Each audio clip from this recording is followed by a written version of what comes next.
do the 3-point rectangle. You put in 0, then you draw it out, just put in 1.5 enter. Then when you bring it up, I put in 2.25, but then it doesn't snap to that. How do I get it to go to that point? Yeah, let's review it. All right, I'm live. If you're going to stick around and you want to check out some quick Rhino tutorials, get on YouTube on your desktop in front of you and then open up my live just so you can watch me do it. Because the resolution on this thing isn't up to par. But I'll display it here too. All right. So 3-point rectangle. So rectangle, 3-point. So start of edge. I like to start at the origin for most of my projects, so I'm just going to say 0, enter. The end of edge, I like to have ortho on when I'm doing very orthogonal things, so ortho is on. So you're saying, what was it, 3.5? 1.5. So I'm, yes. And then it was going up, then it wasn't giving us the steep curve. Were you doing a rectangle or a box? 3-point rectangle. 3-point rectangle. So were you trying to make a 3-dimensional box? Just a 2-dimensional rectangle? Okay. Which one was this? I know. I have very many tutorials. Which? One for the keychain. Okay, got it. So let's start over. Rectangle. Right-click it. Go to 3-point rectangle. Start of edge, 0. Hit enter. Let's go 3.5. 3.5. Enter. You have to click in the direction you want the 3.5 to go in. So do I want it going this way? Upwards, leftwards, downwards. I'm going to go rightwards. And then my width. Let's try 1.5. 1.5. Enter. I got to dictate which direction that 1.5 goes. Since I've already gone to the right, I can't go to the left now. So I can go up or down. And then I click. And then that's now a rectangle, 3.5 by 1.5. Click with an arbitrary, you're bringing up an arbitrary. Yes, you're choosing direction. Okay. You're saying, hey, I need a rectangle. I want to start it here. I want it to be 3.5 units in one direction, and in that direction is this way. So you click in that direction. Then now I want a 1.5, and then you say in this direction, and you have to click, yes. When you move your cursor away from the geometry that you're doing, and you see like a white tail from the original point you started at to your cursor, usually that means, hey, tell me which way are we going? I can go 3.5 there, 3.5 there, 3.5 anywhere. So the rectangle. All right, what other questions? Who got stuck in a Rhino thing and doesn't know how to resolve it? Okay, perfect. No problem. If you think of something, let me know. I'm still going to be here for another couple hours. Let's go to the internet. I want to show you a website called the Noun Project. I've already done a video on this. It's on my YouTube channel. That's much more detailed than what I'm going to do right now. I'm going to give you the gist of it. But if I go back to YouTube, go back to my videos, it's the one with the cool, funky, purplish thumbnail. This one right here, laser cut keychains. I did that last week. I also today just uploaded a new video on how to create a custom Gridfinity wrench organizer for the X-Carve. If you want to explore how to do that with Rhino and create a very custom inset into Gridfinity stuff. So laser cut keychains. Watch that video. It's 51 minutes. Let's go back to the Noun Project. This is one of many websites that you can navigate to that give you vector graphics. When we talk about Rhino and Illustrator, we're talking in terms of vectors. Vectors are a type of file in which, no matter how far, how deep you zoom into that thing, it'll never become pixelated. That's the benefit of a vector. We use it all the time in architecture. Graphic designers use it all the time for branding and logos and things like that. Because of that advantage, I can create someone's logo with a vector style design, and it could be on a thumbtack, it could be on a name tag, it could be on a business card, it could be on a billboard, and I can scale it up to whatever size, and you'll never see a bunch of pixels. So when we search for designs that we want to steal from others, we're also looking for vectors. So the Noun project is a great page that hosts a bunch of different things, vector graphics. So let's type in, I see a llama, I want to do llama. So I'm going to search for a llama. And what this has is a bunch of very basic icons that are great, especially for like websites and things like that.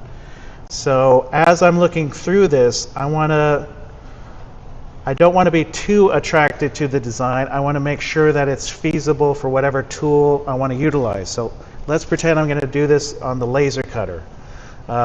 So what I'm looking for is closed curves when I fabricate. When I create a 3D model and 3D print it, I want it to be a closed curve, and I want to extrude that to create a closed solid poly surface. When I go to laser cut, I want to use closed curves. When I go to CNC, a lot of the times I want to use closed curves for the most part, especially if you want to cut that shape out of the material.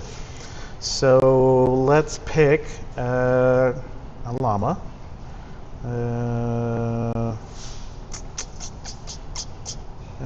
Okay, that one's funny. Okay, I'm going to go with this funny one here. All right, I like this funny guy. So you can actually sign up for a free account on Noun Project, and you can get this icon for free as long as you create a little attribution to the original designer. Okay.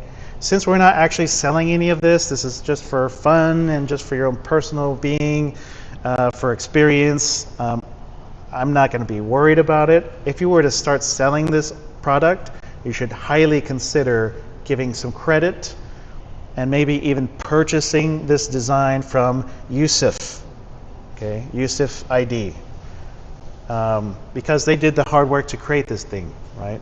And now you're using it and you're benefiting from it. They deserve a little percentage maybe, or at least one single purchase payoff.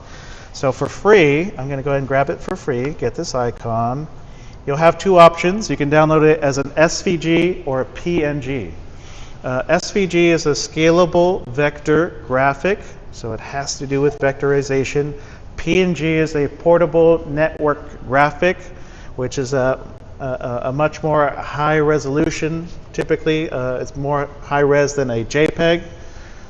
But the advantage of a PNG is that it has transparency. So if you want your visual, your photo to not have a background, you have to save it as a PNG, not as a JPEG. For our purposes, we're looking for vectors for our laser cut. So download SVG. I've already signed in. This is going to my downloads folder out of Google Chrome. So now I'm going to come back to Rhino. Let's do a new file. And I'm going to do small objects, inches. I'm going to double click on top viewport so I can just play here in the top viewport. All right. I'm going to import. You can type in import. You can go to File, drop-down menu, Imports, and then find your file. So I'm looking for a noun llama. There it is. And we get this dialog box, and it asks us, hey, if I see anything that's filled in, how do you want me to treat it? Do you want me to treat it as curves? Do you want me to treat it as hatches or trimmed planes? I'm going to say curves. Leave it as curves and click OK. Sure, sure. So a hatch, in terms of architecture and AutoCAD and Rhino and Revit, a hatch is a filled-in pattern that's bound by a region. So if you think of a floor plan, right, we all think of it being colored in. Architecturally, we call that a poché.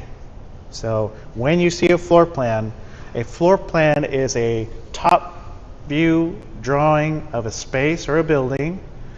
And what we're doing is we're slicing through this building at 4 feet usually, 4 feet in height. So right at the 4-foot level, we're slicing through everything.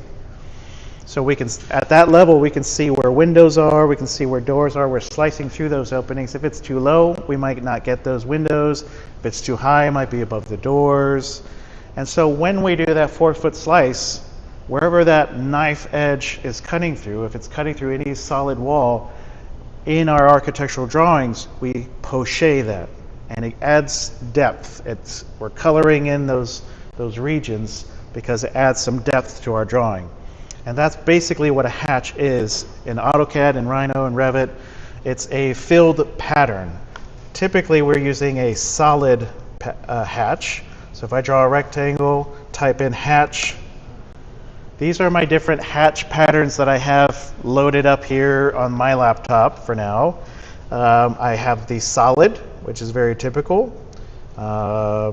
Diagonal, grid, squares, bunch of different ones. So let's say I choose this one here.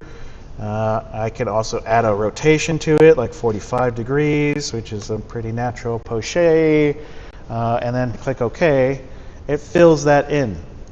Okay. Now typically it actually would be a solid hatch, and that's how we poche in those programs. What this means in terms of fabrication, at least with laser cutting, it typically reads it as it needing to be engraved. So usually it interprets it as fill. I've done that more with the laser cutters we used to have. I'm not sure how these laser cutters interpret a hatch, but I know that Lightburn just looks for closed curves, and it allows you to use fill mode, which is what I'm used to using as a hatch instead. So that is a hatch. So when I do things like import my llama, it says, well, anything that's colored in, do you want it as curves, or do you want it as hatches, or do you want it as trimmed planes? Trimmed planes is basically surfaces. Do you want me to give you a Rhino surface? And we're really not interested in a surface here for this stuff. So I'm going to say curves, and you might not notice anything. Okay, make sure you zoom out because your llama is gigantic.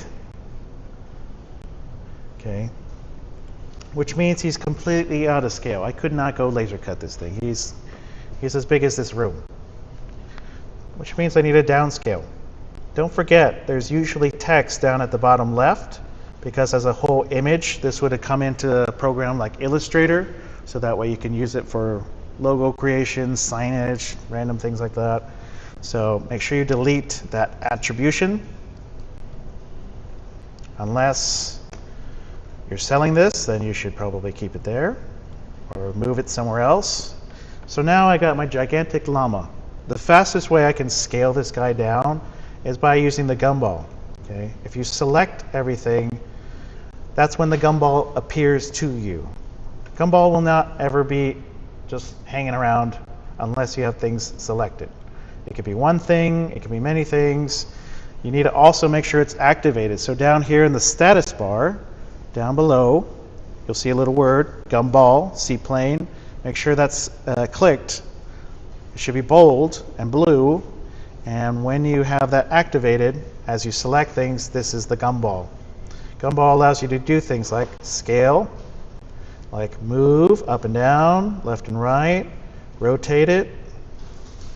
Okay. You could do that also with precision. I could say move it in this green axis 80 units. Rotate it, click, 45, enter. Scale it 5 times in that direction.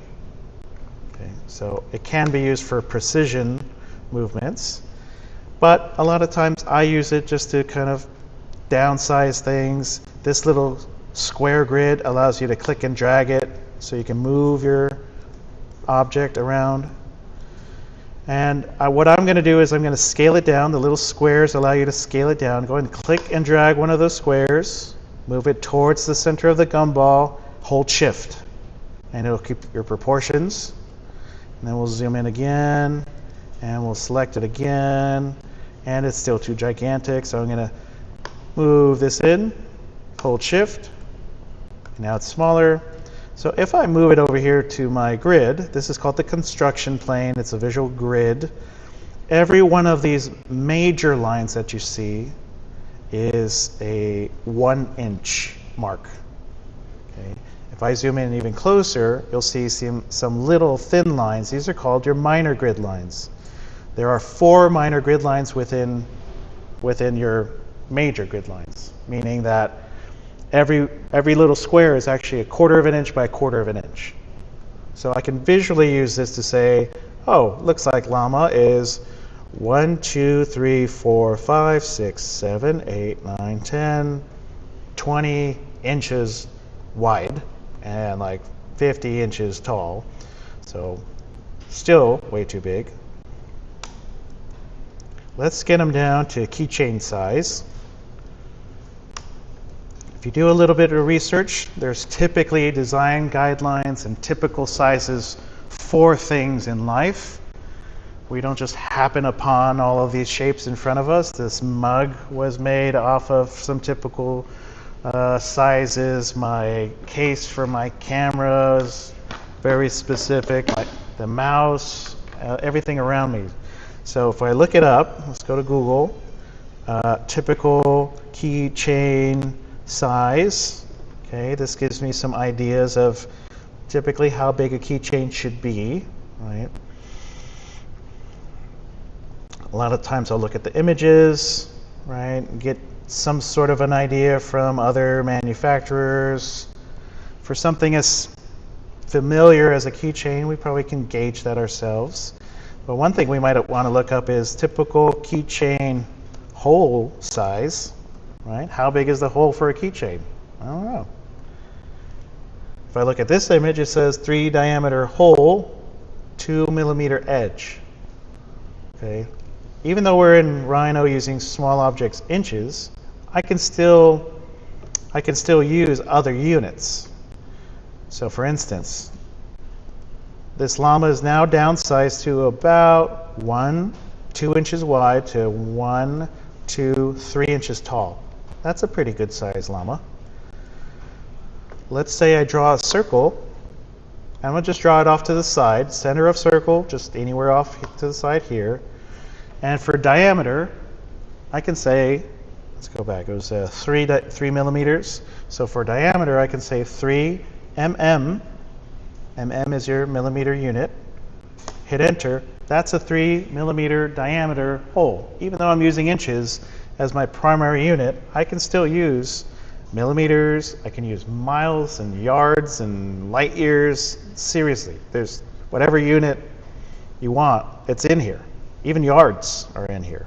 Stuff like hectares, stuff like that. I think so. So if you type in certain commands that have to do with units, like distance, the distance command is your tape measurer in Rhino. It allows you to measure from one point to another. If I click on units, it's currently using model units, which is inches for measurement. But I can say, no, let's use microns, millimeters, centimeters, meters, kilometers, micro inches, mil something, decimal inches, fractional inches, decimal feet, feet inches, mile. There's actually more. It's just not listing them all.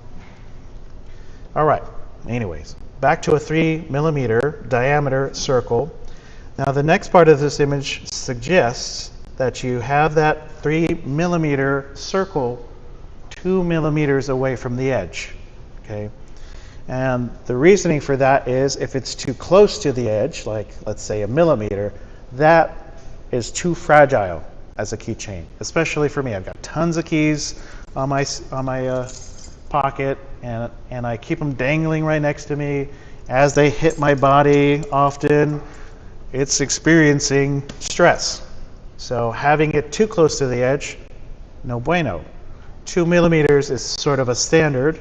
You can experiment with moving it further than that, but you're going to have a harder time putting the key ring on if it's more than 2 millimeters away from the edge. So let's go back to Rhino. Okay, let's say we like Mr. Llama just the way he is.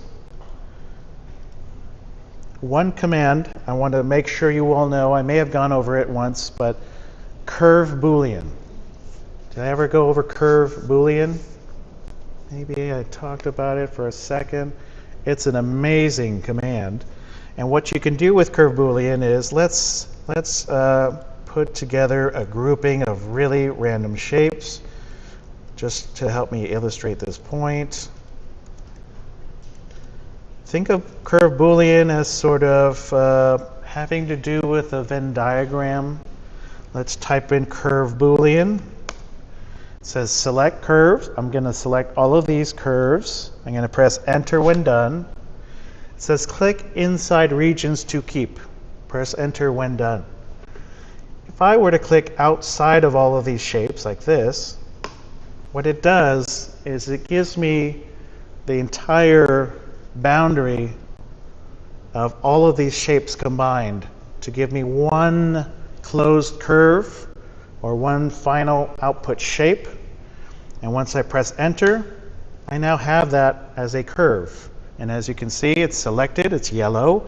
In the project properties, I can see it says it's a closed curve type of curve. Now what I can do with that is I can say something like, let's offset that. Let's offset it 1/8 of an inch in the outwards direction. Okay, and now I can put my little circle in there, and that'll be my keychain. Okay, curve Boolean. Let's do that again, but instead of the outside shape, I'm just going to take 2 circles this time. Hopefully this helps drive it through. Curve Boolean. Select my curves, press enter. Let's say I want the middle. Click inside that region, press enter. Now I have that shape as its own little shape. Do it again, click on the outside of it. Now I've got that shape. Do it again, oops, do it again and do curve Boolean. Let's get this shape. Now I got that shape. So I can create shapes based off of closed boundaries or regions of a grouping of many curves. So with that,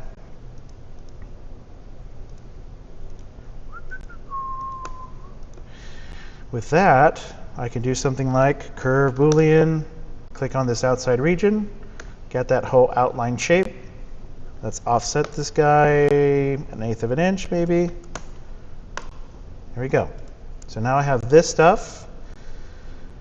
I'm going to start to organize this into layers. Okay.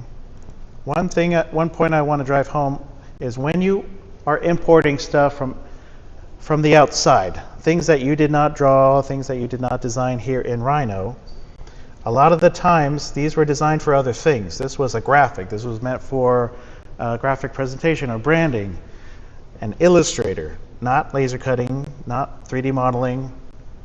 So when you import it, when you go to properties off to the side here, this little rainbow circle thingy, if you look at the display color, it'll say custom. A lot of the times it'll say custom. When we're in Rhino, to be efficient, to have good clean habits, we usually want things to be by layer. So display mode by view, line type is by layer, print color is by layer, print width by layer. And the reason for that is if I go to my layers, I can say things like, I want everything that's in this layer to be red. So that way visually I can identify, oh, that's on the default layer, or that's on layer 1, or that's on layer 2. So you want to have distinctive colors for each layer. One great reason for using layers is you can turn on and off your layers. You can lock certain layers and not have other ones locked. So it's a really good habit to have. So I'm going to grab this graphic and I'm going to move it to layer 1. I'm going to right click on layer 1, say change object layer. Okay, I'm going to name layer 1. I'm a stickler for making sure things have the correct names and terms. So layer 1, maybe fill or engrave. This is going to remind me when I get to the laser cutter, what did I want to do with this? Oh, right, I want to fill that in. So I'm going to give it the fill engrave layer. let's change it to green. So now visually, right away, without even asking myself, I can see everything that's green is going to be filled or engraved. Let's say I have this outer shape. Let's put it on layer 2. Change object layer. And let's call that one cut. For those of you who are laser cutting today, make sure that your cut layer, once you get it in Lightburn, make sure the cut layer is at the bottom most.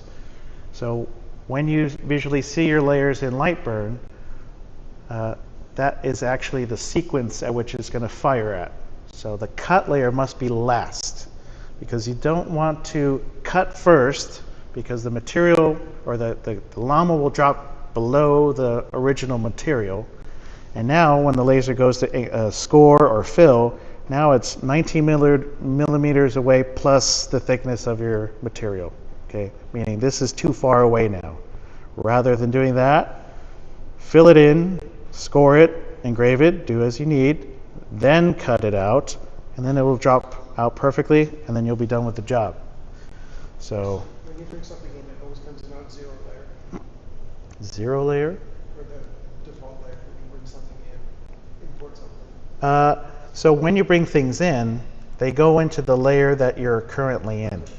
Yes, and you know you're in a certain layer because there's the check mark right there in that column, and also that layer's name is in bold, and the rest of the properties of that layer is bold. To make another layer current within that check marks column, just click on that row and that column.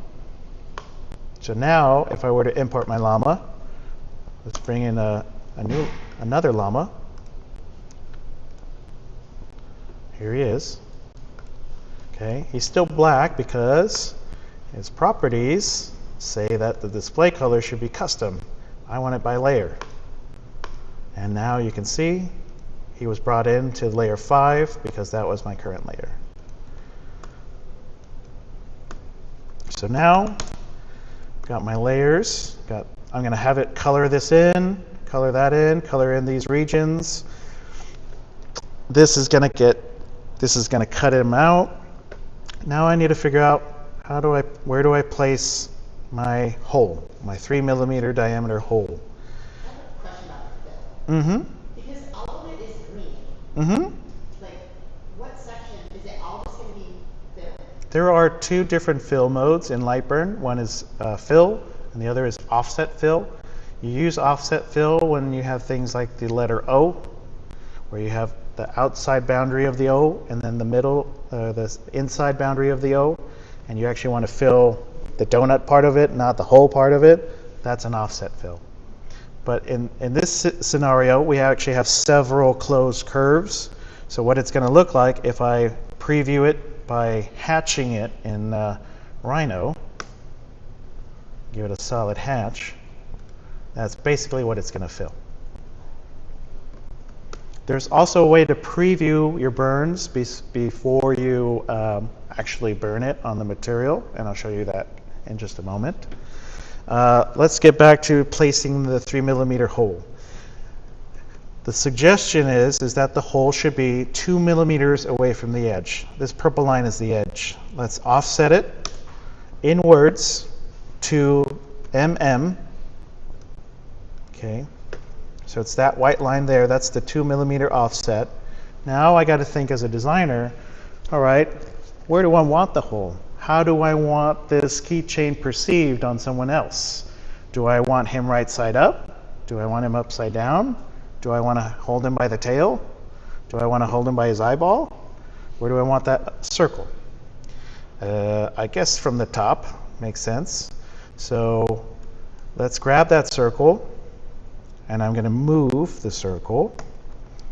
I'll move it from this point to, let's just put him here. That might not be the best design choice, but that's how you place it. And now, if I type in distance, this is probably a little bit more.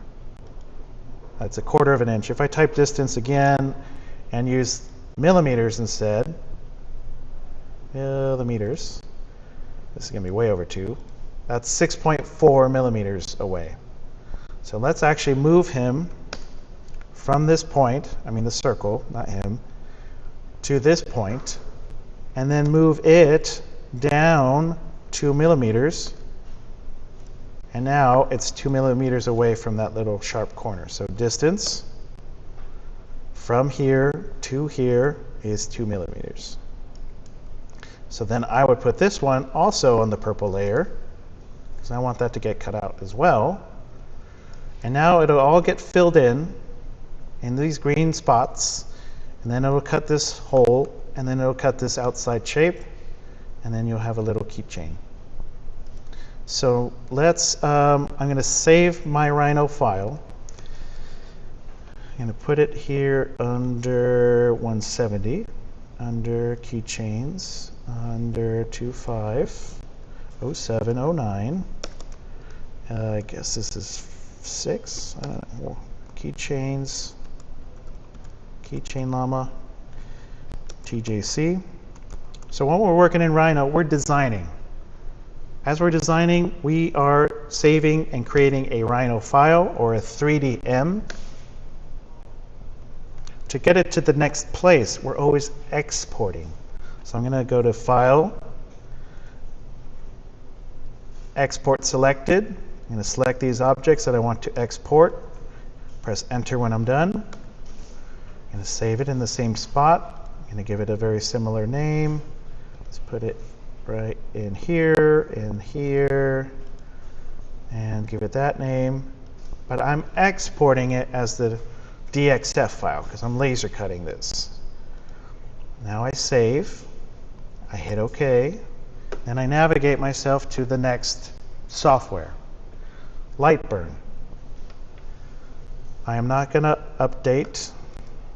So here in Lightburn, I'm not opening that DXF, I am importing that DXF. So I have a new file, import, go and find that llama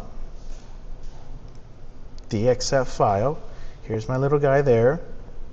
Let's move him a little bit closer to the top right origin. Okay. And in here, these are my layers. I want to make sure that this purple one is last. I want the green one first, and it says there's a red one somewhere. I don't know. You had the red one for the circle. I had the red one, but I changed it to purple. So that's a clue for me. I know that there's something else in here that exported. I have 3 different layers going on. So I'm going to go back to Rhino. I knew it was this one. When I did curve Boolean, I left it on the default layer. I never moved it or anything. I'm going to go ahead and delete this curve Boolean line. I don't need that anymore. I just needed the offset one, because I already have these lines. If I left that there, what would happen is it would fill in the llama, and then that red line would get cut out, depending on the settings I choose for the red layer, and then it would go and do the purple one, which might result in 2 cuts and it being smaller than I wanted. So I'm going to delete this. I'm going to go back to Rhino. I resolve the issue, select all of that, export, give it a new name. I like to give the second iteration a different name, just to make sure it's distinguished from the last one, because sometimes when you go to import it, it might still carry some of the old data. So I like to make sure it has a very unique name. So I just put a 2 at the end, and hit enter, back to Lightburn, file, import. Here's the new name, and there we go. And I only have 2 layers, green and purple. Green is first. If I want to fill in this green area, in this green layer, under the mode column, I'm going to choose fill. I'm going to double click here for speed and power, and I'm going to define my speed and define my max and define my min power. Maximum and minimum power. So maximum power is the most power it's going to use. You dictate that. The minimum power has to do with when it has to turn corners. Do a little radius. Just like when you're driving, your wheels are actually moving at different speeds when you're making turns, right? inside ones have to go a little bit slower, and the other ones are actually technically going faster. Same situation here. So I could say, I want you to fire at 20% power, but when you do those little turns, go a little bit more carefully. Let's go like 5, 10. These are settings you have to experiment with to get it perfectly right. I'm going to leave it just the way it is, but what I'm going to do is when I go to laser cut this on the final material, I'm going to look over there, and I already have some material test cards. I've already done a lot of different tests, and you're going to use those settings over there. You're going to pick your favorite one, and you're going to use the speed and use that power setting. So that's set to fill mode. And then this one is the cut one, so I also need to check which setting works best with that material for cutting the shape out. And then let's say I want to preview it before I even start laser cutting it. Let's go to Window, let's go to Preview. It says 97 shapes were set to fill but weren't closed. These have been removed as they cause problems. Continue. I am not going to continue. I want to investigate that. It says that the fill ones are coming in separately. So I'm going to select my curves. My imports get grouped as soon as they come in. I just like to keep them together. And I can see all these lines are not joined. It's not a polygon. It's not a closed polyline. It is not a closed curve. So now I'm going to go back to Rhino and do some more investigating. I'm going to select on my little llama. Remember I said that when you steal from the internet, and those are usually made for other things. This was made for a vector drawing, a vector graphic, a logo, branding, whatever it is. I need to adapt it for what I'm doing, which is laser cutting. When I select it, it says 10 curves were added to the selection. If I were to count how many closed curves I should expect when I select these curves, how many closed curves should I expect?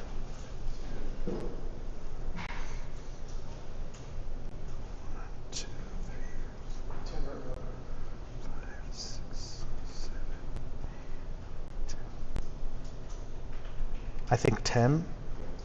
1, 2, 3, 4, 5, 6, 7, 8, 9, 10,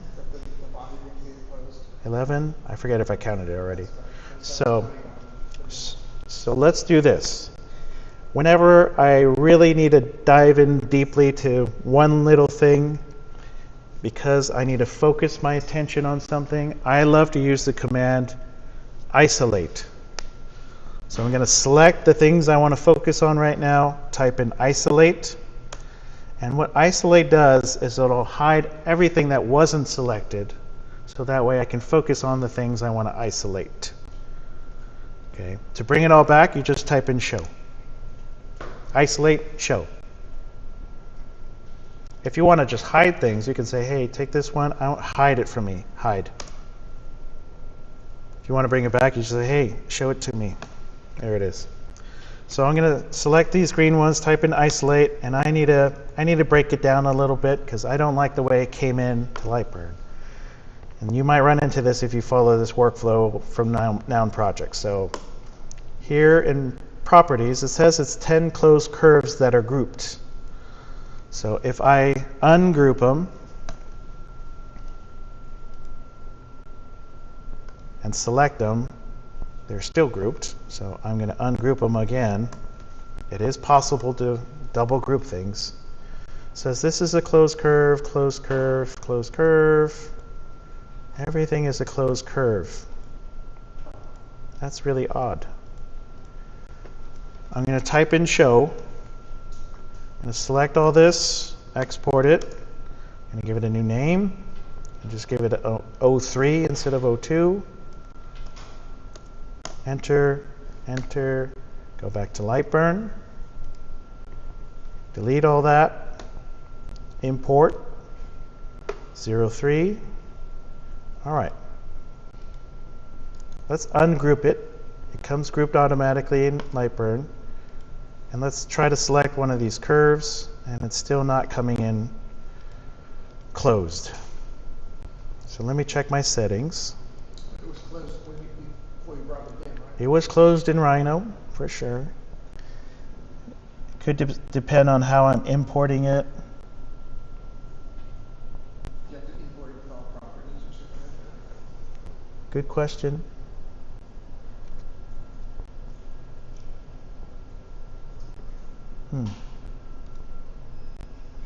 I usually don't get this issue, but this is good. I'll show you how to resolve it. It's going to take a little time, but let's check the purple one. Same problem. So here's what you do. Right here on this layer for the green layer, I'm going to uncheck show, or I'm going to turn off show to basically turn it off. Now what I can do is make a huge selection window like that.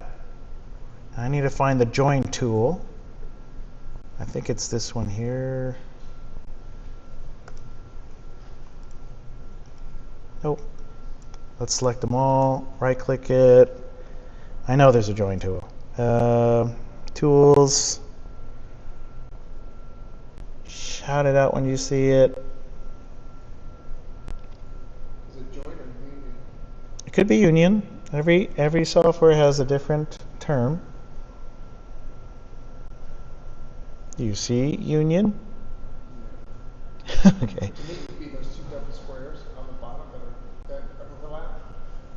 Oh, these. Yeah, that would be. Could be. Let's hover over it. It says open the Boolean Tools Assistant.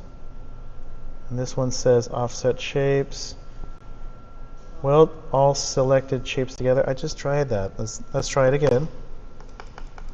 Okay. No, that's not it. I know I've done it before. I'm not crazy. Let's see. Right click it again. Windows. No. Cut, copy, paste, duplicate, delete, select all group, lock, convert to path. Let's try convert to path. Nope. What about in the group section? Oh, close path. Edit, drop down menu, close path. Nope. I'm so close. Edit, close selected paths with tolerance. That did not help. Let's do, where? No, when you did. See the last one you did? And you open that window there, it says join that. No. Let's try auto join selected shapes. Yay, I did it. All right, the solution is undo, undo, okay, undo, undo, undo, undo, undo, undo. Does this have like a limit or something? Let's see, undo, undo, undo, join shapes, undo, okay. All right, here's all my separate lines. Oops, don't move them. These are all separate lines. I want them to be one joined line. And select them all. Edit. Auto join selected shapes. And voila. Now it's two. If you don't do that, it's okay. You can still have the laser do it, but the problem with that is it's going to take forever. What's going to happen is it's going to do this curve, and then it might move over here and do this curve, and then it might move over here and do that curve, and then go over here and do that curve, and if you join it, it'll just do it in one solid loop. So I'm going to turn off the purple layer now. So I'm not going to show the purple. I'm going to show the green, and I'm going to select all of these tools. Edit, auto join, selected shapes. And that fixed that. So now I'm going to show the purple.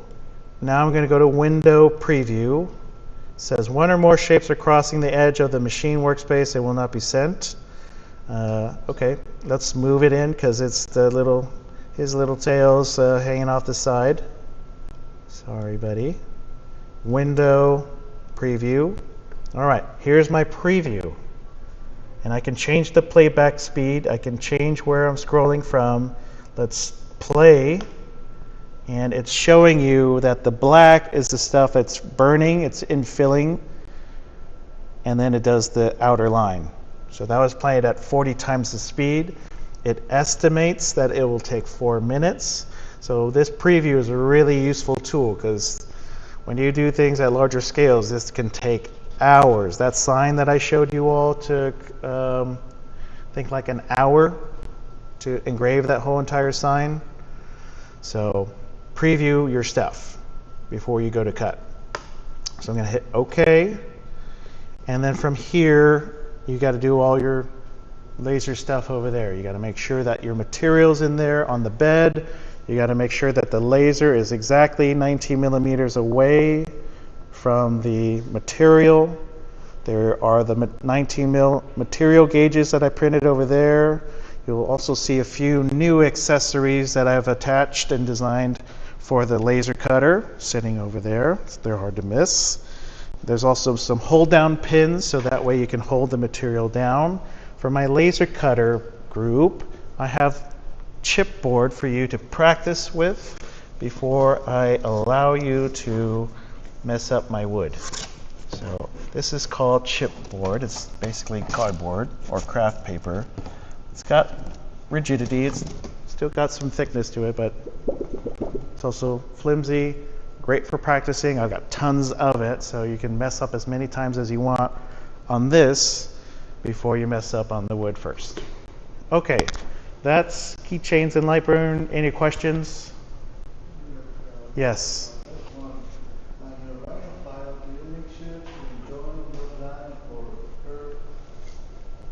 Yeah, that's what I had checked. And back here, see, it's all one closed curve, closed curve, closed curve. For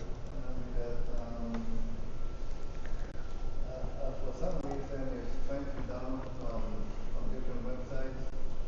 There's like overlapping lines or curves that need to be deleted. For sure, for sure. I don't recommend the habit of borrowing from others, as easy as it is. I'd rather you train yourself up for a little bit more Rhino and learn how to do this yourself, because you'll create much cleaner geometry if you've got good habits. But yeah, borrowing is not the best solution. Even Thingiverse is not the best solution, but it's fastest. All right, any questions? Using the CNC, the settings are similar, right, to laser? Like when Very similar. Okay. Yeah, you're dictating different layers. You're saying this layer does this layer does that. Once we get over, you're in my CNC group? Yes.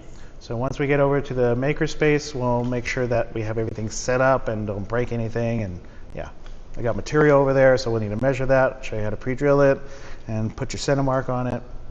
Yeah. Okay, thanks. Mm-hmm. All right, anything else? Okay, go have fun. I'm going to end this live stream, and it should appear on my YouTube channel at some point in time under lives.